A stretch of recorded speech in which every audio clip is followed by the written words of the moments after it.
Hour as well, have evangelicals lost some of their faith in the president and his party? The answer could turn the battle for Congress one way or another. And the Michael J. Fox factor, the actor is using his star power to try to influence the vote. Is he being used? Well, that's what some people say.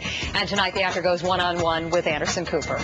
I'm Paula Zahn. And I'm Wolf Blitzer from the CNN election headquarters in New York. You're in the Situation Room.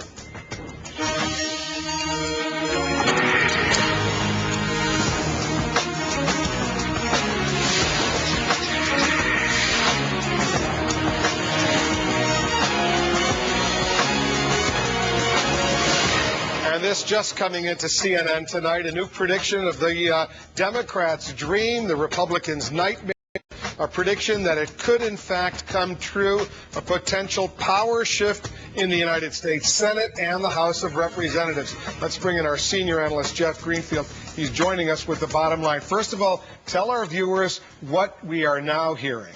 Well, this is an estimate, a prediction that comes from Stuart Rothenberg, who's one of the most respected and one of the more prudent political analysts in Washington. He's been on our air many, many times. And basically what he has said is, for the first time he's making this prediction, that state and national dynamics favor Democrats netting 6 seats and winning control of the Senate. He's already predicted that the Democrats would take over the House. And I can show you what's changed in his predictions to tell you this. Show us exactly what he's now suggesting. This is the key. Virginia, we know it's one of the more contested states. He is now saying that the prevailing winds, if you will, favor Jim Webb over incumbent Senator George Allen, which would mean a Democratic pickup in that state. And because of his other analyses, he thinks that Rick Santorum in Pennsylvania, the Republican, is likely to be defeated by Bob Casey. And he suggests that in 4 other states, Democrats are ahead, that in Montana, in Rhode Island, and in Missouri. And that would be enough to give the Democrats that control. And he's looking at 2 vulnerable seats, one on each party. He thinks Tennessee is a toss-up, which is now held by Bill Frist. He thinks that's too close to call. And in his view, New Jersey, now held by Bob Menendez, is too close to call.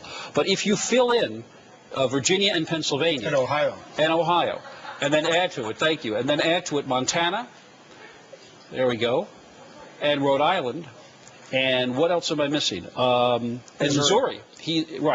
He's saying that would give the Democrats the 6 seats they would need for control of the Senate. And the Democrats would get that magic number of 51, and that would be enough, of course, for them to be the majority in the United States Senate. This is important. This isn't a poll. This is an analysis, but it's by somebody who tends not to be an outlier. He doesn't go out on a limb. He's very cautious. He was the guy who helped on us election night 2 years ago, one of the first people to say, you know what, Florida's going for Bush. He reads these numbers as well as anybody.